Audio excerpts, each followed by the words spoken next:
Vous les avez vus dans les films, mais la réalité est bien plus effrayante. L'armée américaine exploite la flotte de drones la plus mortelle de la planète. Nous parlons de machines si avancées qu'elles peuvent frapper de nulle part et tout voir. Mais lesquelles font vraiment la différence? Dans cette vidéo, nous allons le découvrir en explorant le top 10 des drones les plus puissants des forces armées des États-Unis. Commençons ce compte à rebours avec quelque chose qui prouve que la taille n'est pas tout sur le champ de bataille. Le RQ-11 Raven. Vous pourriez regarder ce truc et penser qu'il ressemble à un avion miniature que votre oncle fait voler au parc le dimanche, et honnêtement, vous n'auriez pas entièrement tort, mais ce petit gars est le drone le plus utilisé au monde pour une bonne raison. Imaginez que vous êtes un soldat coincé derrière un mur, et vous devez savoir s'il y a des méchants au coin de la rue. Vous n'appelez pas de frappe aérienne, vous sortez le Raven de votre sac à dos. C'est ça, tout ce système tient dans un sac à dos. Il pèse moins de 2 kg, ce qui est plus léger que le fusil que porte le soldat. Le lancement est la partie la plus cool parce que vous le lancez littéralement en l'air comme un ballon de football américain. Une fois qu'il est là-haut, il bourdonne tranquillement avec un moteur électrique, envoyant de la vidéo en direct à un contrôleur portable. Il n'est pas rapide, volant à environ 45 km/h, mais c'est justement le but. Il est bas et lent, observant tout. Le meilleur, c'est à quel point il est robuste. Quand il atterrit, il n'a ni roue ni parachute. Il s'écrase littéralement au sol. Il est conçu pour se casser en morceaux à l'impact, pour absorber le choc, puis les soldats remettent simplement les pièces ensemble comme des briques Lego et le relancent. C'est l'éclaireur de sac à dos ultime. Il ne va rien faire exploser, mais les informations qu'il fournit valent plus que de l'or. Avez-vous déjà joué à un jeu vidéo où vous souhaitiez simplement pouvoir voir au-delà de la prochaine colline? C'est exactement ce que le Raven fait pour les escouades dans la vraie vie. C'est le héros méconnu des opérations d'infanterie, sauvant d'innombrables vies simplement en étant une paire de jumelles flottantes. Et en parlant de voir les choses clairement, si vous aimez voir la technologie militaire expliquée simplement, allez-y et écrasez ce bouton « J'aime maintenant ». Cela nous aide à diffuser ces informations à plus de gens.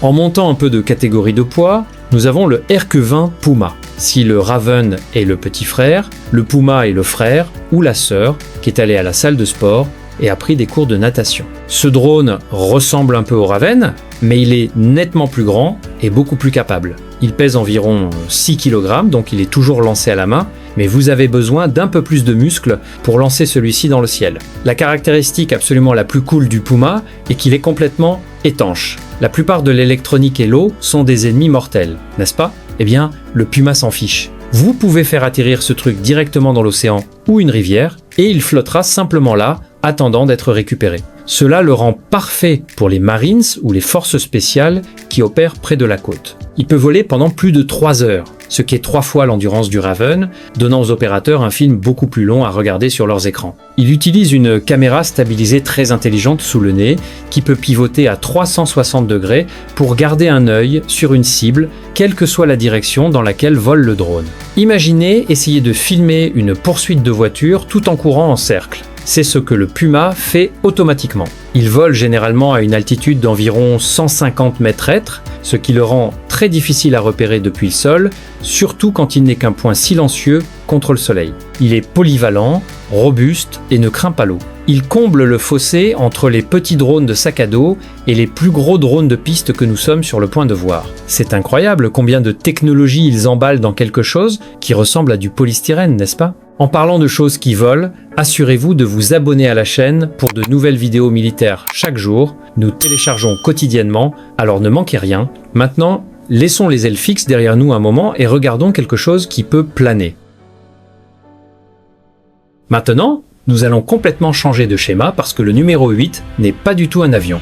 Rencontrez le MQ-8C Fire Scout. Si vous voyez ceci assis sur une piste, vous penseriez simplement que c'est un hélicoptère normal. Et vous auriez à moitié raison. Il est en fait basé sur un hélicoptère commercial Bell 407, qui est un hélicoptère très populaire, utilisé par les équipes de presse et les services de police partout dans le monde. Mais si vous regardez dans le cockpit du Fire Scout, vous remarquerez quelque chose de très effrayant. Il est vide. Il n'y a personne à la maison. C'est un robot de taille réelle à décollage vertical. C'est un énorme avantage pour la marine, car les navires ont un espace limitée. Vous n'avez pas besoin d'une longue piste pour lancer cette bête. Vous avez juste besoin d'un héliport. Il peut décoller de l'arrière d'un destroyer, voler pendant 12 heures et scanner l'océan avec un radar puissant pour trouver des périscopes ennemis ou des contrebandiers. Il peut transporter plus de 300 kg de capteurs ou de fret.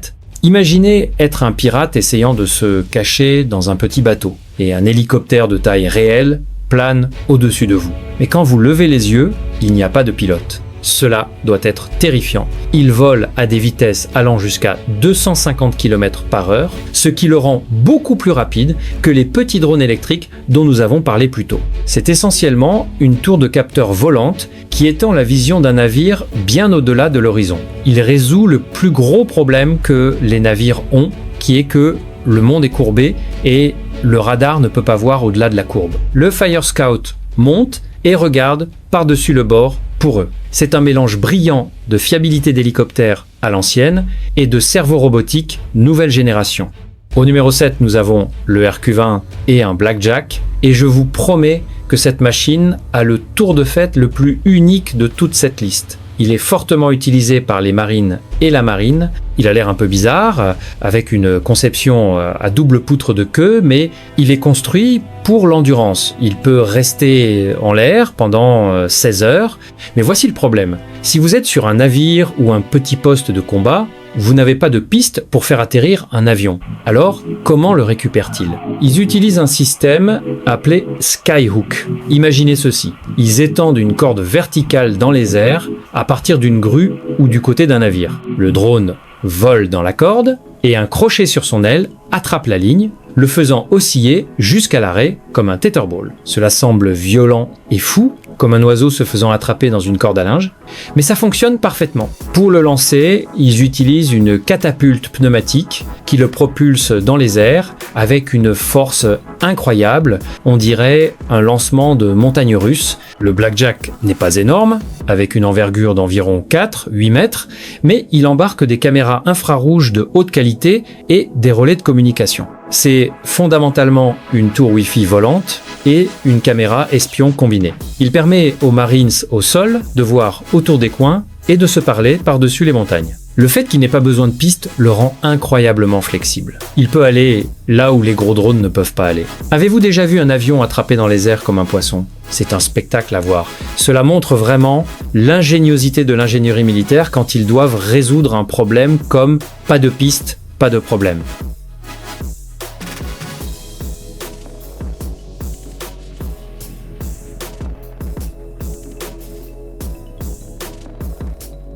Voici venir le RQ-7 Shadow au numéro 6. Si vous avez déjà été déployé avec l'armée, vous savez exactement à quoi cela ressemble. Il a un son bourdonnant très distinct et fort, presque comme une moto en colère ou une tondeuse à gazon dans le ciel. Il n'est pas furtif au sens acoustique, mais ce bruit seul peut être une arme psychologique. Quand les méchants entendent le bourdonnement, ils savent qu'ils sont surveillés et ils ont tendance à rester à l'intérieur. Le Shadow est lancé depuis un rail hydraulique monté sur remorque. Il décolle du rail avec un énorme bruit whoosh. Il est plus gros que les drones précédents, avec une envergure d'environ 4 mètres. Son travail principal est de trouver des cibles pour l'artillerie. Il vole, repère un char ou un bunker avec son désignateur laser, puis les unités d'artillerie font pleuvoir de l'acier sur cet endroit précis. C'est l'observateur pour les gros canons. Il peut rester en l'air pendant environ 9 heures, tournant sans fin. Il transporte une boule de caméra qui est si bonne qu'elle peut lire des plaques d'immatriculation à des milliers de mètres de distance. Bien qu'il vieillisse un peu maintenant, il a été l'épine dorsale de la surveillance tactique pendant des années. Il atterrit sur une courte piste en utilisant un crochet de queue, tout comme un jet sur un porte-avions, attrapant un câble pour s'arrêter rapidement. Il est robuste, fiable, et bien qu'il puisse être bruyant, c'est un son que les troupes amies aiment entendre, car cela signifie que quelqu'un veille sur elles.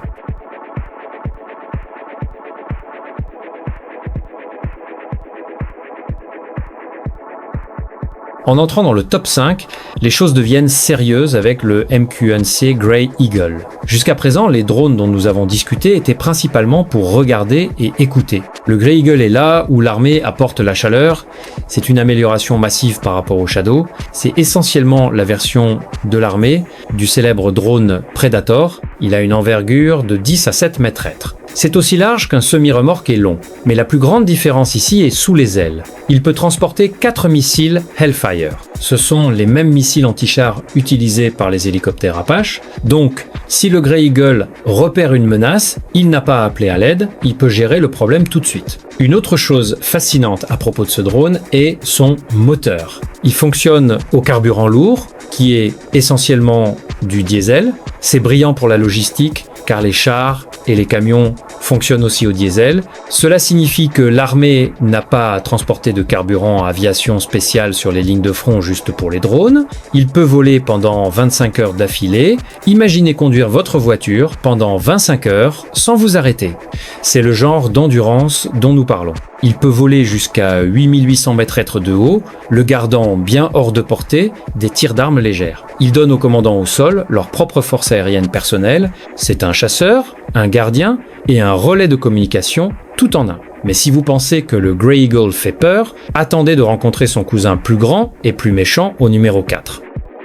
Le numéro 4 est la célébrité du monde des drones, le MQ-9 Reaper. C'est la machine qui a remplacé le Predator et a tout porté au niveau supérieur. Si le Grey Eagle est un chasseur, le Reaper est un Terminator. Il est énorme, avec une envergure de 20 mètres. Il est conçu pour une chose, les missions chasseur-tueur. Il peut transporter une charge utile massive d'armes, pas seulement des missiles Hellfire, mais aussi des bombes à guidage laser pesant 230 kg chacune. Il vole plus haut, plus vite et transporte plus que presque tout le reste de sa classe. Il peut naviguer à 50 000 pieds, soit environ 15 000 mètres, regardant vers le bas avec des capteurs incroyablement haute définition. Les pilotes pilotent ce truc depuis des conteneurs maritimes confortables dans des endroits comme le Nevada, à des milliers de kilomètres du champ de bataille. Ils le contrôlent via une liaison satellite avec un délai de moins de 2 secondes. Le Reaper a changé la guerre pour toujours car il permet à l'armée de l'air de frapper des cibles avec une précision extrême sans risquer la vie d'un pilote. Il peut patrouiller au-dessus d'une cible pendant 27 heures. Il attend simplement. Il observe. C'est l'œil ultime dans le ciel qui ne cligne jamais. La pure puissance et la présence du Reaper en font une icône de l'aviation militaire moderne. Au numéro 3, nous avons le MQ-4C Triton. Nous revenons à la marine pour celui-ci, et l'échelle ici est absolument époustouflante. Le Triton est un drone de surveillance maritime avec une envergure de près de 40 mètres. Pour mettre cela en perspective, c'est plus large qu'un Boeing 737, un avion de passagers. Pourquoi les ailes sont-elles si longues? Parce qu'il doit planer efficacement au-dessus des océans massifs pendant très longtemps. Il peut rester en l'air pendant plus de 24 heures, couvrant des millions de kilomètres carrés d'océan en une seule mission. Il est conçu pour travailler avec l'avion habité Fuite Poseidon. Le Triton sort et trouve les cibles avec son radar à 360 degrés et le Fuite entre pour enquêter.